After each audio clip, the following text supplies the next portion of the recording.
Jadív a Carja agus Gurmayagov, our son in Curu and Shaw. I very much welcome the opportunity to speak here at the MacGill Summer School this evening. It is a privilege to do so, and I thank the organisers for the invitation. The theme, a visionary national development plan, the most fitting monument to 1916, invites us to collectively confront the many challenges facing modern Ireland, and to do so by driving a national policy programme which shapes our long-term political, social, economic and cultural direction of travel, a roadmap for 21st century Ireland.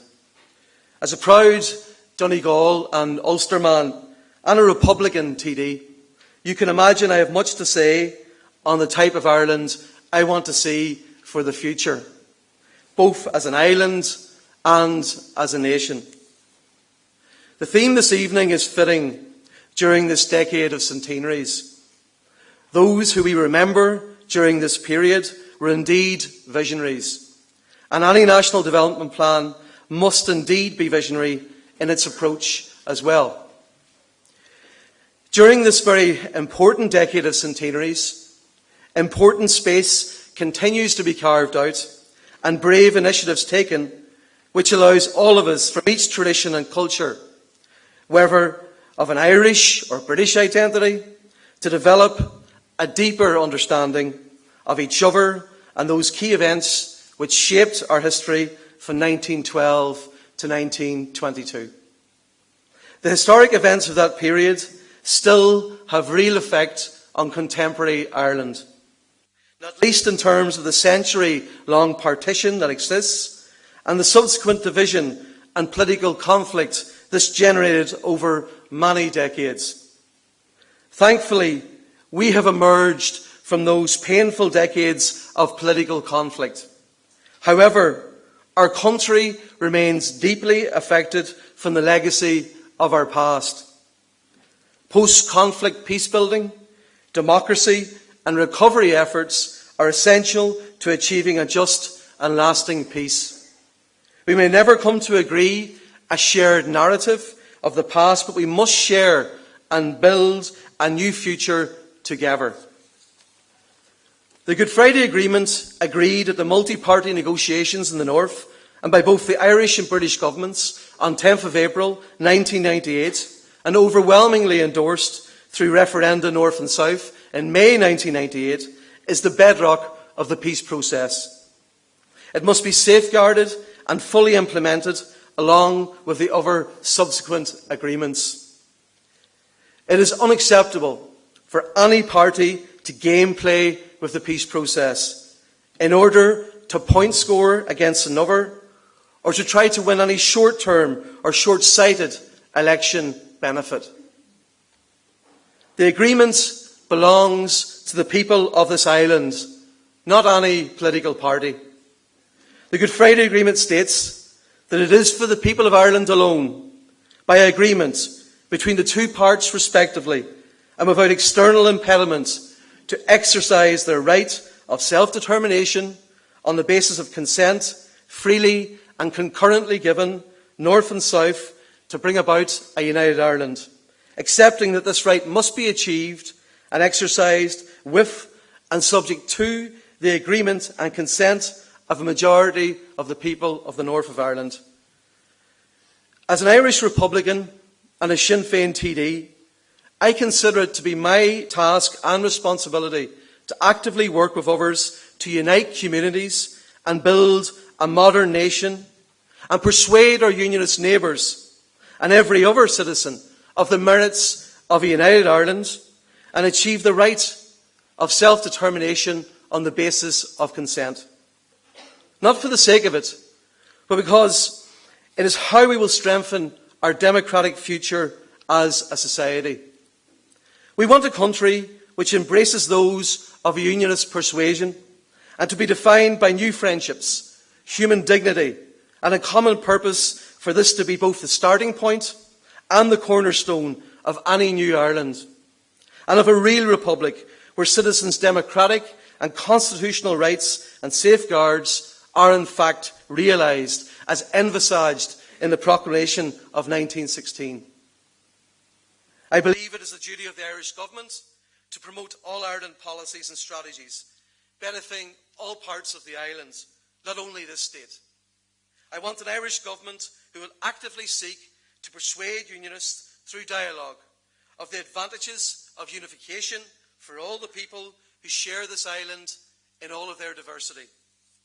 An Irish Government who will prepare politically, economically, socially and culturally for Irish unification, identifying the necessary steps and measures, including a green paper, which can assist a successful transition to reunification. These are the exact things that Sinn Féin would do in government to achieve real change and a new political and economic dispensation. I believe that the theme, a visionary national development plan, the most fitting monument to 1916, requires a government with courage, who will be sovereign, act in the interests of citizens first and not EU elites, who will refuse to limit their policies to a short list of window dressing, false promises which negatively impact and assault working people and communities through relentless austerity policies of stealth taxes, cuts to public services, cuts that are devastating the social fabric of Irish society, both urban and rural. Ultimately, the Fianna Fáil Green Party government's recklessness led to a fundamental breakdown of trust in Irish politics and the political system. The National Development Plan, thought up in the government of which Micheál Martin was a part, was ultimately short-sighted in its vision. It lacked real vision in terms of rural development, cross-border cooperation and development, and in helping to deliver for the needs of citizens across the island. This short-sightedness has only been compounded by the present Fine Gael Labour government. In 2011, the Irish people believed they were voting for something different, but got more of the same. We need a government who actually stand for something, and who will stand up for Ireland, putting the interests of the citizens first, rather than the bankers and the golden elites. What the Irish people deserve is a government who are anchored by core values which chime with the reality of people in the real world. We need a government that stands for peace, social equality, economic prosperity and Irish unity. These are Sinn Féin's core values to which we are deeply committed. Sinn Féin want to deliver a society where citizens' political, economic and cultural rights are realised. Universal, accessible and sustainable public services and infrastructure. Post-conflict peace building, reconciliation, nation building and Irish unity. Democratisation of our public institutions, political system and society. A strong competitive economy and a model of fair and progressive taxation where everyone pays their fair share. Well-managed and stable public finances and an effective regulated banking system. That means that in government, Sinn Féin will abolish water charges. We will scrap the property tax. We will introduce a wealth tax. We will bring in a third rate of income tax for those individuals earning over €100,000. That's 7 cents on every euro over €100,000. And Sinn Féin will take a further 200,000 people out of universal social charge. We will deliver on rural development. We will deliver on All Ireland projects and continue to make real progress in the Assembly, rather than merely paying lip service to the North while resorting to party political attacks in the Dáil Chamber, like some up here on this platform would prefer to do. We believe that a fair recovery is possible, which must be built on real investment in real jobs. Foreign direct investment is an important part of the economic mix for the island of Ireland, but our SME sector is the greatest source of future job growth. The economic crisis and austerity policies of Fine Gael Labour and Fianna Fáil before them, have forced 500,000 of our people to leave. Emigration has been used as an economic valve which is turned on and off.